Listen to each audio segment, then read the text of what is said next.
सर्वमङ्गलमाङ्गल्ये शिवे सर्वार्थसाधिके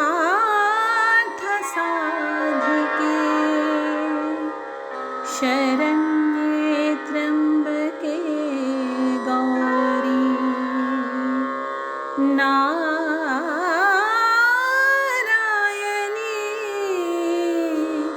नमोस्तुते। जय माँ इंद्राक्षी, जय अम्बे।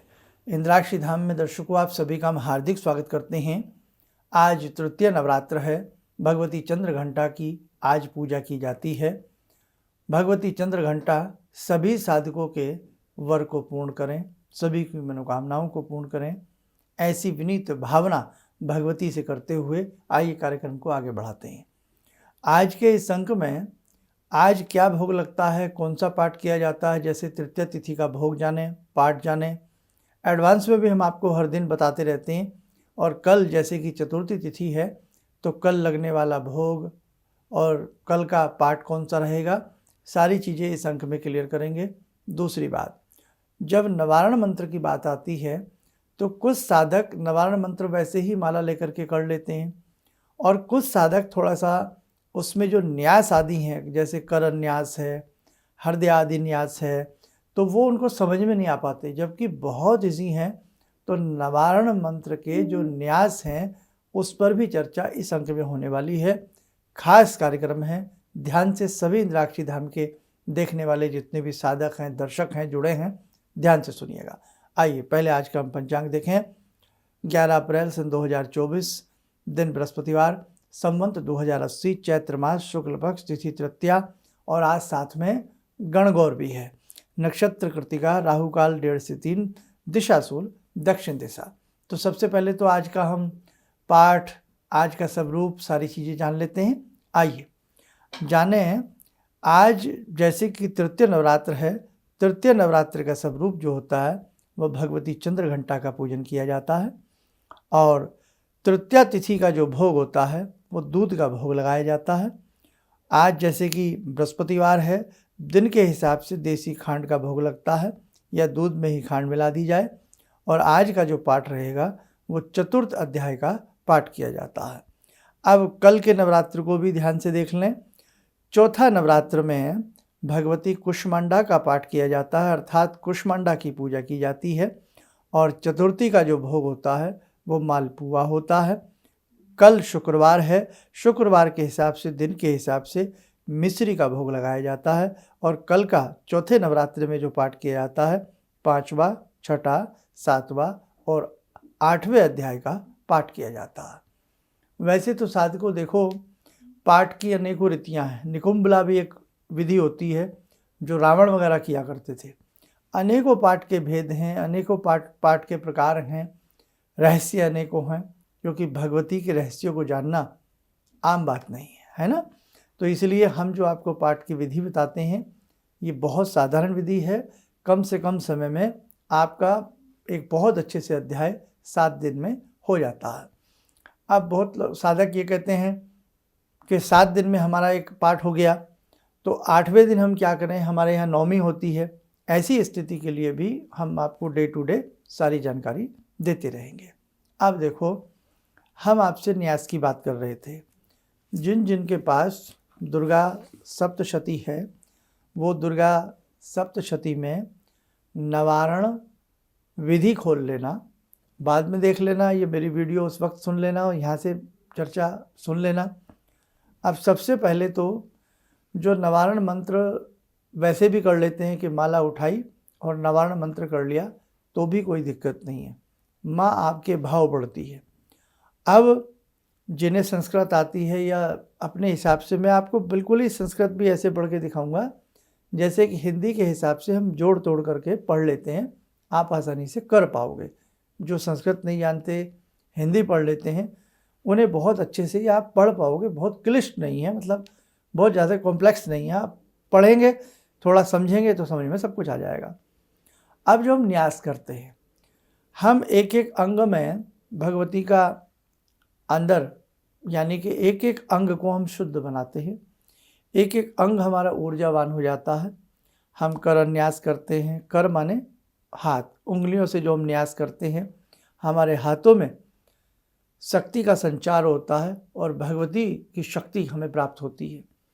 हृदय करते हैं, सिर करते हैं, मस्तक करते हैं, नेत्र करते हैं, कर्ण करते हैं, तो हमारे एक एक अंग में भगवती विद्वान होती चली जाती हैं और ये शरीर भी एक मंदिर की तरह। इसलिए जो साधक नवारण मंत्र को खास तौर से नवरात्र में अंगन्यास, हृदयन्यास, करन्यास आदि करके करते हैं तो पूरा शरीर एक तरह से आपका पुलकित हो उठता है, पूरा शरीर देवी में हो जाता है। और उसके बाद जब साधक नवारण मंत्र की साधना करता है ना, तो उसमें 4 चांद लग जाते हैं। अब जैसे सबसे पहले अथ नवारण विधि है ना, तो नवारण विधि में विनियोग है। सबसे पहले जल चम्मच में ले लें और एक कटोरी सामने रखें।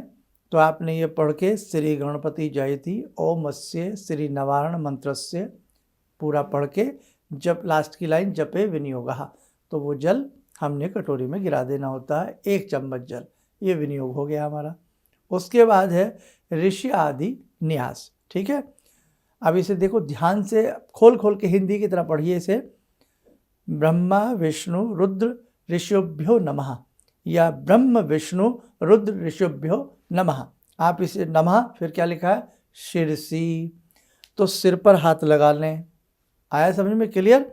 आगे है गायत्री उष्णिग अनुष्टुप छंदोभ्यो नमः मुखे, मुख पर हाथ लगा लिया। ये मैं आपके हिसाब से पढ़ रहा हूँ, लगातार नहीं पढ़ रहा हूँ, ताकि आपको समझ में आ जाए।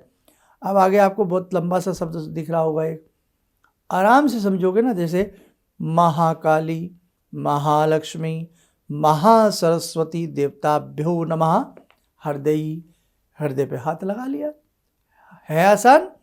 आगे अयम बीजाय नमः गुह्ये, हम ऐसे पीछे की तरफ हाथ लगा लें।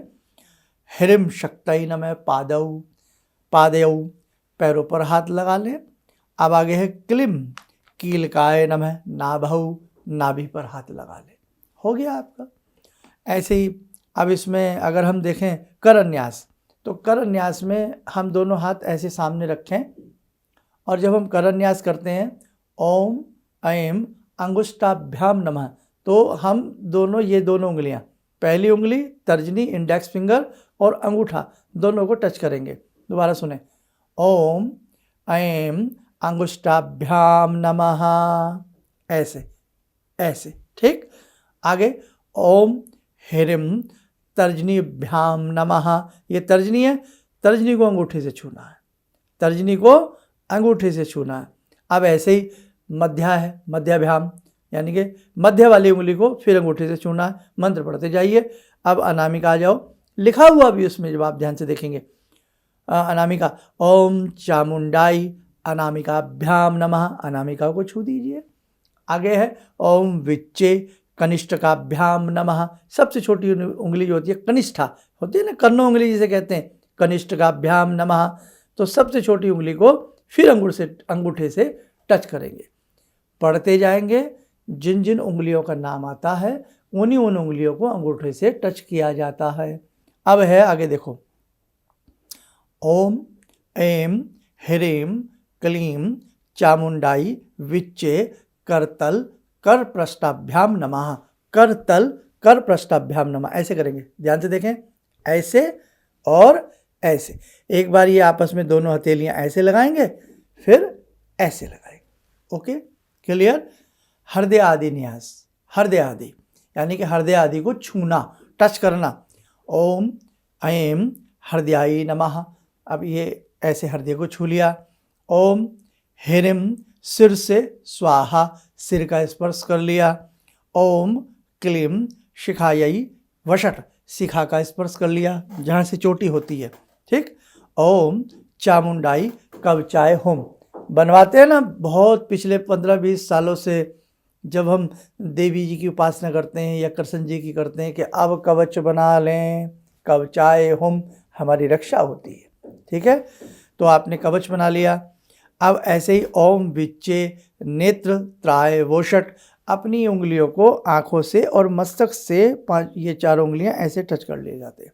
नेत्रों को और मस्तक को। लिखा भी है, दाहिने हाथ की उंगलियों के अग्रभाग से दोनों नेत्रों और ललाट के मध्य भाग का स्पर्श करें। आप थोड़ा पढ़ें ना, किसी चीज़ को समझेंगे, सब कुछ बहुत इजी है। आगे देखें, यहाँ थोड़ा सा बहुत लोग दिक्कत में आ जाते हैं। ये दोनों उंगलियाँ, इंडेक्स फिंगर, मिडल फिंगर, तर्जनी और मध्यमा, दोनों हम सिर के ऐसे घुमाएंगे। मेरा हाथ देखिए, ऐसे घुमा करके, ऐसे ला करके, ऐसे आवाज़ करके मारेंगे। ठीक है, मंत्र पढ़ेंगे, ओम ऐं ह्रीं क्लीं चामुंडाई विच्चे अस्त्राय फट, बस ऐसे करना। अब है अक्षर न्यास। अक्षर न्यास में भी ऐसे ही सभी चीज़ों को आप कर लेना, सभी चीज़ों को छूते चले जाना। ओम नमः शिखायाम, शिखा को। ओम ह्रीं नमः दक्षिण नेत्रे, दाहिने नेत्र को। ओम क्लीं नमः वाम नेत्रे, वाम नेत्र को यानी कि लेफ्ट वाले को। ओम चाम नमः दक्षिण करने, राइट कान को। ओम मुम नमः वाम करने, लेफ्ट कान को। ओम डाम नमः दक्षिण नासापुटे, इस स्वर को। ठीक है, ओम यम नमः वाम नासापुटे। ठीक है, ये सब आप क्लियर हो गया। अब दिंगन्यास, जो हमारी 10 दिशाएं हैं उन दिशाओं में आप चुटकी बजाइए। इससे क्या होता है कि 10 दिशाएं पवित्र होती हैं। किसी भी दिशा से आने वाली कोई भी आसुरी प्रवृत्ति आपकी साधना में विघ्न नहीं डालेगी। आप रक्षा कर रहे हैं अपनी, है ना। जैसे ओम ऐं प्राच्यै नमः, ओम ऐं प्राच्यै नमः, पूर्व दिशा की तरफ उंगली बजा दी। ओम ऐं आग्नेय नमः, अग्नि कोण की तरफ, फिर दक्षिण की तरफ, फिर नैऋत्य कोण, फिर क्लीं प्रतीच्यै नमः। ठीक है, पश्चिम की तरफ करेंगे। फिर क्लीं वायव्य नमः, वायव्य कोण की तरफ करेंगे। फिर उत्तर की तरफ करेंगे। फिर ईशान कोण में करेंगे। फिर ऊर्ध्वाय नमः, ऊपर की तरफ करेंगे। फिर भूम्यै नमः, नीचे की तरफ ऐसे ऐसे चुटकी बजा देंगे। अब इस वीडियो को, इसी छोटे से प्लॉट को, टुकड़े को जो हमने अभी समझाया, इसे बेटा 1-2 बार देख लेना। मैंने बिल्कुल संस्कृत आपके रूप में, हिंदी के रूप में यहाँ पर पढ़ी है। और कृपया जो हमारे विद्वान जन हैं वो मेरी बात को अन्यथा ना लें, वो ये न कहें कि स्वर्ग छूट गया, हलन छूट गया। ये एक साधारण, मैं अपने भक्तों के लिए साधारण बात से समझा रहा था। ठीक है, और जब आपको सब कुछ समझ में आ जाएगा, बहुत अच्छे से आ जाएगा, फिर अपने हिसाब से फास्टली आप उसको अपनी गति के हिसाब से एक एक चीज़ पढ़ करके कर सकते हैं। अब जैसे ध्यान मंत्र है, भगवती का ध्यान आपसे संस्कृत में ना पढ़ा जाए, हाथ जोड़ लिया करें। हे जगदम्बा, मैं आपका ध्यान करता हूँ, आप आयुधों से विभूषित हैं। कुछ भी अपनी विनीत भाव से भगवती का ध्यान कर लिया। नहीं तो जिनके पास दुर्गा सप्तशती हिंदी वाली है, वो हिंदी से ध्यान कर लें। लास्ट में यदि आपसे ओम गुह्याति गुह्य गोप्त्री ये ना पढ़ा जाए, समर्पण मंत्र होता है, तो वैसे ही चम्मच में जल ले लें और भावना करके, हे जगदम्बा, जो भी मैंने ये पाठ किया है आपके श्री चरणों में समर्पित है। उसी कटोरी में जिसमें विनियोग छोड़ा, वहीं आप अपना समर्पित, भगवती के दाहिनी तरफ हमेशा समर्पण का जल छोड़ा जाता है। ठीक है, तो बेटा इतना तो मुझे लगता है आपको समझ में आ गया होगा। आप जो सप्तशती न्यास करना चाहते हैं, तो सेम उसी प्रकार से न्यास, जैसे आपने अंगूठा छुआ, तर्जनी छुई, मध्यमा उंगली को ऐसे स्पर्श किया, उसी प्रकार से हृदय न्यास जैसे किया, उसी प्रकार से बाद वाले मंत्रों में, जैसे ओम खड़ंगिनी, शूलिनी, घोरा, गदनी, चक्रणी तथा शंखनी, चापनी, बाण, भुषुंडी, परिघा आयुधा। ठीक है, तो ऐसे अब बोला अंगुष्ठाभ्याम नमः, बाद वाले में हृदय नमः। तो आप बहुत कंफ्यूज मत होना, बस ये किताब खोल लेना और आपको सब समझ में आ जाएगा।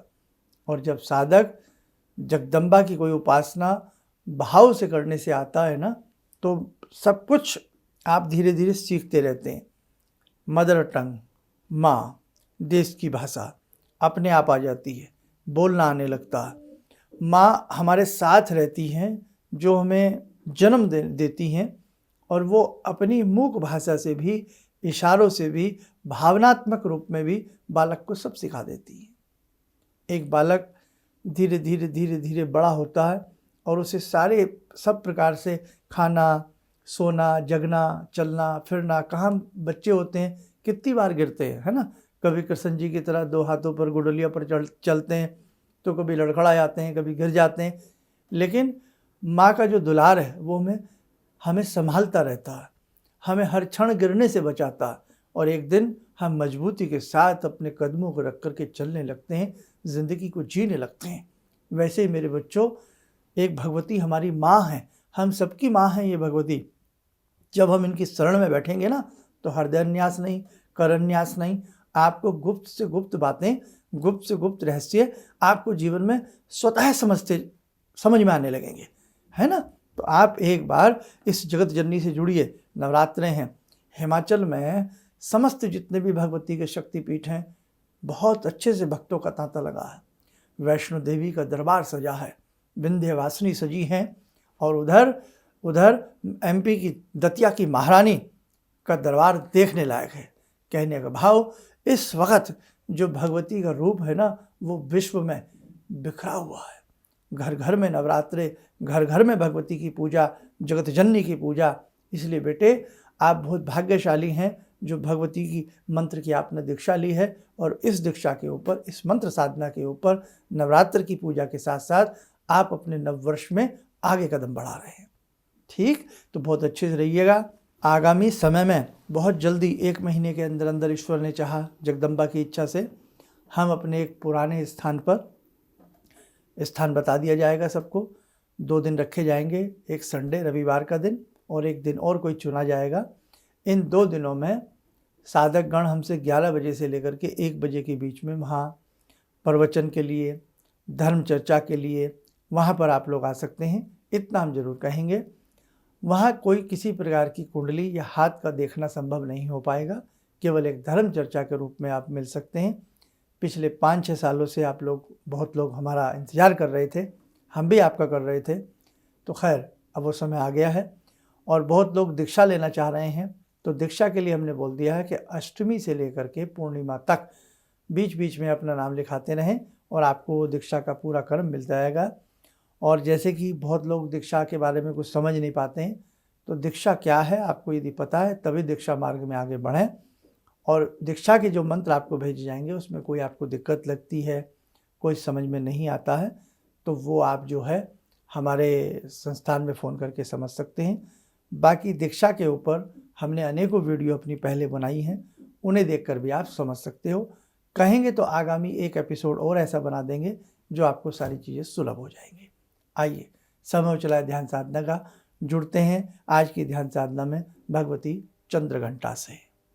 ॐ सिन्दूरारुणविग्रहां त्रिनयनां माणिक्यमूलस्फुरात् स्तारानायकशेखरं स्मितमुखी भापेन वक्षोरुवां पाणिभ्यामलपूर्णरत्नचषकां रत्नोत्परां बिभ्रति सौम्यां रत्नगटस्थरक्तचरणां ध्यायेत् पराम् अम्बिकां खड्गं चक्रगदेषु चापपरिगान् शूलम्बुशोण्डिं शिरा शङ्खं समदधतीं करे स्त्रीनयनां सर्वाङ्गभूषावृतां नीलासमद्युतिमास्य पाददशकां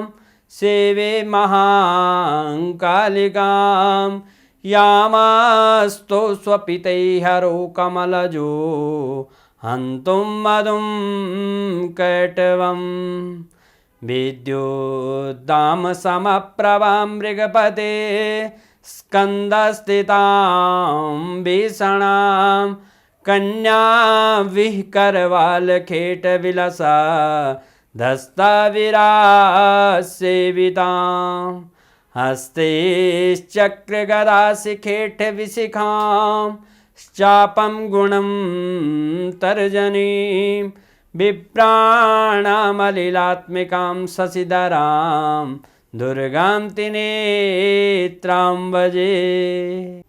कवच बना लें, ध्यान करें, जगत जननी का शुभ आशीष हम सबके ऊपर बरस रहा है।